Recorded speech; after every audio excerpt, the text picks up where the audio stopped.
Terima kasih Anda masih bersama kami dalam program Podcast TV Show TV Muhammadiyah, ngobrol sering tanpa boring, cuma di sini tempatnya. Ini pemirsa TV yang baru bergabung, hari ini kita membahas apa? Jadi hari ini kita membahas tentang batik Betawi Trogong. Ini salah satu kalau boleh saya bilang salah satu perpanjangan tangan untuk kita tahu sebenarnya budaya Betawi itu ada loh, salah satunya dengan batik. Karena tadi juga Mpok Lela udah ngasih tahu kita di tahun 70-an tuh emak-emak di sana, encang-cing nyak babe di sana itu sebenarnya membatik gitu. Cuma karena memang pada akhirnya tergusur dengan banyaknya perumahan elit gitu. Hilang akhirnya kebudayaan itu, dan alhamdulillah di tahun 2011 kembali lagi mulai diperkenalkan dan booming lah di 2015 sampai dengan sekarang berjalan. Nah, yang bikin kita penasaran, alhamdulillah di depan saya ini udah ada 2 contoh. Saya mau ambil satu aja yang warna merah yang paling dekat sama saya. Ini boleh gak sih Polela ceritain, ini motifnya nih, temanya apa Polela? Itu saya bilangnya topan ya, tugu pancoran. Kalau tugu ditulis dalam ejaan nama kan saya bilang topan, tugu pancoran itu. Memang pada saat saya membuat itu kan belum terlalu ini ya, jalan ke arah pancoran itu masih tugunya masih komplit ya, masih kelihatannya masih jelas gitu. Nah, sekarang saya dengan membuat motif tugu pancoran itu, saya memang pengen memperkenalkan dulu ini loh, tugu, salah satu tugu yang ada di Jakarta itu, tugu pancoran gitu.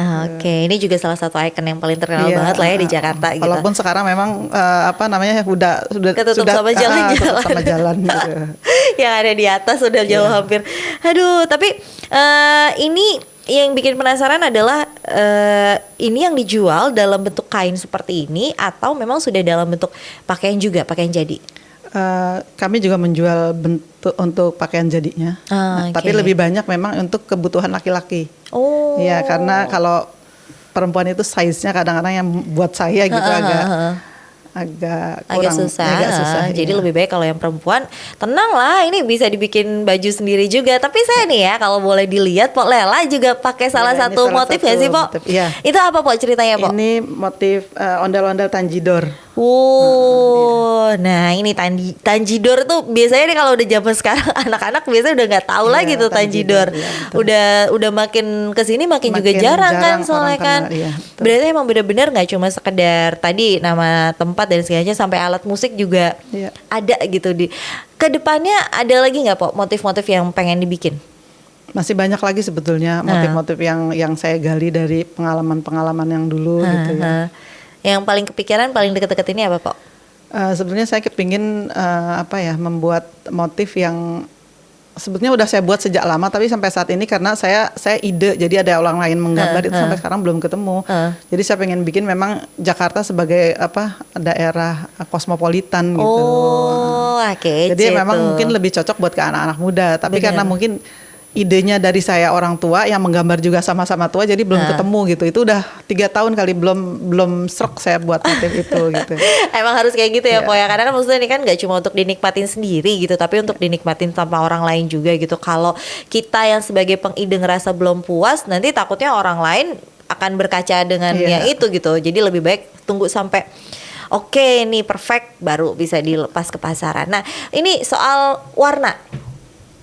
Ini ada yang Pok pakai biru, ini merah, ini hijau. Pemilihan warnanya sendiri lebih ke apa sih, Pok? Maksudnya emang nggak ada ciri khusus tersendiri atau gimana? Kalau untuk warna itu ciri khas batik Betawi sebetulnya warna-warna ngejreng ya, hijau, kuning, merah gitu ya. Dan itu biasanya warnanya tabrak-tabrak. Bener. Tapi kan sebagai pengrajin saya nggak hanya mengikuti keinginan orang Betawi gitu. Sementara alhamdulillah yang membeli batik saya itu kan bukan hanya orang Betawi, malah betul. Justru lebih banyak orang-orang asing, orang-orang apa gitu yang membeli ke tempat saya. Jadi mereka kadang-kadang minta pilihan, saya suka motif pancoran gitu. Tapi mereka nggak mau warnanya yang ngejreng, mereka pilih warna-warna yang soft gitu. Jadi di tempat saya juga mereka boleh pilih motif dan boleh pilih warna. Jadi saya nggak mengikuti pakem yang harus ngejreng gitu. Benar-benar. Saya jadi inget gitu kalau ngomongin warna-warna Betawi dan tabrak-tabrakan, kalau ingetnya patokannya saya adalah baju none. Baju none itu kadang-kadang baju biru, kerudungan kuning. Hijau merah. Tapi memang sebenarnya kalau udah dipadu-padankan bagus-bagus aja gitu. Cuma kan emang nggak semua orang suka dengan selera yang kayak gitu. Nah, ini sendiri, Pok, motifnya apa nih, Pok? Itu pencakar langit yang versi tadi saya bilang versi capnya ya, tapi di situ nggak ada ondel-ondelnya memang. Ya. Ini langitnya masih biru, semoga Jakarta langitnya kayak gini terus ya, cerah gitu, nggak ada polusi udara sama sekali. Nah, Pok, kalau dari segi harga, harga ini berapa sih, Pok? Kalau yang dari yang cap berapa, yang tulis berapa? Kalau yang cap itu standarnya 200 per lembar. Ya, ukurannya berapa tuh? Ukurannya 2 meter 2 meter 10 cm dengan 1 meter 15 cm untuk lebarnya. Kalau yang tulis? Kalau yang tulis itu dimulai dari 800 sampai di atas 1 juta. Iya, sebenarnya kalau yang tulis wajar mahal ya, karena kan yang pasti karena itu kan handmade, karya seseorang yang perlu dihargai, dan yang pasti lagi nggak akan sama dengan di mana-mana gitu, karena udah biasanya 1:1 aja gitu ya.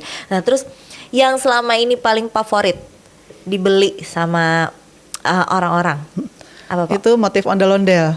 Karena kalau saya buat hanya motif flora, mereka bilang ini nggak kelihatan Betawinya gitu. Jadi kalau mereka yang tamu-tamu dari daerah gitu biasanya pasti pilihnya yang ondel-ondel.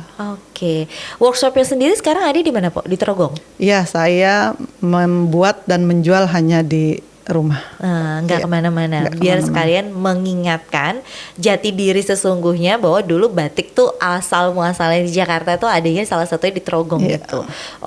Nah, untuk ngajakin kan tadi Polela udah bilang, untungnya saya sama keluarga gitu mau gitu untuk diajak bareng-bareng. Nah, pada akhirnya untuk meyakinkan orang lain juga gitu untuk ikutan bergabung, bantu ini saya bikin batik.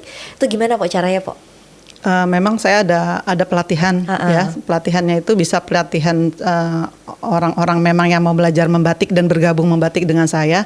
Ada juga memang pelatihan dari biasanya anak-anak sekolah gitu ya.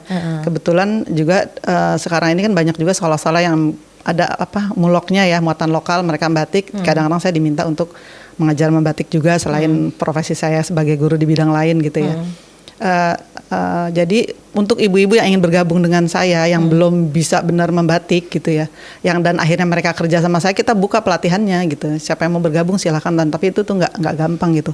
Sementara untuk anak-anak muda daerah situ pun yang mau sama-sama belajar ya, saya terbuka untuk umum gitu. Jadi boleh aja untuk belajar gitu. Selain mereka juga memang yang belajar sekedar pingin tahu seperti apa sih. Kebetulan daerah saya itu kan banyak daerah elit yang banyak orang-orang asing gitu ya. Mereka itu biasanya sudah dijadikan destinasi pilihan ya untuk mereka. Kalau setiap Sabtu Minggu itu biasanya sebelum pandemi ini banyak yang datang, seperti orang-orang dari Jepang, Korea dan lain-lain gitu. Mereka datang untuk ngisi waktunya gitu. Jadi karena tempat saya itu kan memang di kampung, jadi pojoknya Jakarta itu mereka kan selama ini taunya di daerah elit gitu ya. Terus mereka tahu ternyata di Jakarta tuh juga ada kampung ya gitu, dan itu buat mereka ya sebagai pilihan lah, bisa mereka melihat kampung di Jakarta gitu. Wah, seru sekali. Nah, kalau yang tadi kan Po bilang tuh kalau bayakan, tapi kalau sekarang kalau dalam model pakaian itu lebih ke laki-laki karena biasanya size-nya tuh lebih gampang untuk diukur gitu. Baju batik laki-laki berarti? Baju batik laki-laki ya. Harganya berapa, Po? Harganya mulai 350. Itu setiap ukuran ada? Setiap ukuran ada, mulai S, M, L, XL sampai 3L. Karena memang ya itu tadi banyak orang-orang asing yang datang untuk beli. Nah, ini ngomongin yang tadi kan berarti produksinya nggak cuma sekedar produksi batik nih, ada juga penjahit dan segala macam. Itu benar-benar orang asli Betawi semua tuh yang dikerahkan? Atau sebetulnya sih keinginan saya kan memang pengen memberdayakan ibu-ibu Betawi daerah situ ya, tapi ternyata nggak gampang juga, nggak banyak juga udah yang mau, jadi ya terbuka saja, jadi nggak hanya orang Betawi, jadi orang manapun yang mau bergabung bisa. Tapi sebenarnya kalau misalnya masih ada orang-orang Betawi yang mau sukses bareng sama-sama nih dengan Polela, itu sih tujuan saya sebetulnya. Banget ya, Po, ya. Saya juga pasti akan ngerasa bangga sekali gitu bisa merangkul dan membesarkan nama Betawi, kebudayaan Betawi lewat batik salah satunya. Yang saya jadi penasaran, batik namanya berarti batik Betawi Trogong.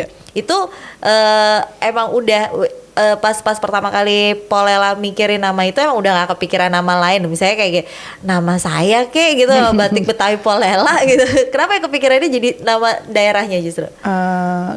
Karena orang tuh kalau ngomong Trogong itu terpikirnya hanya daerah tempat saya itu kan ada Pondok Indah, terus ada salah satu sekolah internasional. Jadi orang kalau bilang Trogong, oh yang ini ya itu ya yang ada sekolah internasional ya, oh yang dekat Pondok Indah ya. Jadi saya kepingin ketika orang ngomong Trogong itu langsung ingetnya oh ya batik. Oh ada batiknya ya gitu, batik Trogong. Gitu. Iya. Nah, pemasarannya sekarang di mana aja? Apa hanya datang ke workshop atau memang sekarang Polela sendiri kerjasama dengan kayak UKM, jadi akhirnya apa sih setiap ada pameran dan segala macam atau gimana, Po? Kalau untuk penjualannya saya memang hanya di rumah. Jadi melalui mungkin orang lihat IG Batik Betawi Trogong, lihat Facebook Sanggar Batik Betawi Trogong, hanya itu aja dan lebih banyaknya dari mulut ke mulut aja gitu. Ya alhamdulillahnya ya itu tadi saya bilang daerah saya itu lingkungan saya ada sekolah internasional yang di mana saya juga dalam satu semester itu saya mengajar 2 kali di sana gitu ya. Jadi mereka tahu saya, jadi begitu mereka ada tamu atau mereka mau pulang ke negaranya, pasti mereka datang ke tempat saya buat untuk kuliah oleh. Jadi hanya itu aja sih penjualannya. Online-nya pun belum online murni online gitu. Lebih baik. Kalau untuk pameran itu biasanya ya kalau minta dari instansi pemerintah ada acara gitu, kita diminta untuk pameran itu aja sih. Oke, tapi biasanya kalau mereka ini pada request sesuatu, misalnya kayak request baju motif gitu. Orang-orang luar kan soalnya biasanya beda taste gitu sama kita. Ada nggak sih kok request gitu? Iya, memang seperti itu. Terutama warna ya. Terutama warna ini pesan warnanya gitu. Bahkan ada yang sampai senangnya itu mereka ada salah satu tamu saya ya, malah mereka beli cap gitu. Saya pesen capnya sekalian, saya bilang mahal kalau dikirim ke Texas, saya bilang gitu. Kamu gak usah mikirin, saya yang bayar kok semuanya gitu. Itu sampai seperti itu. Saking gitu. cintanya dia sama motifnya. Ya udah kalau kayak gitu nanti segmen berikutnya kita bakal ngebahas tentang pandemi nih. Pasti beda banget nih treatmentnya nih. Untuk itu jangan kemana-mana, tetap di podcast TV Show TV Muhammadiyah, ngobrol sering tanpa boring. Cuma di sini tempatnya.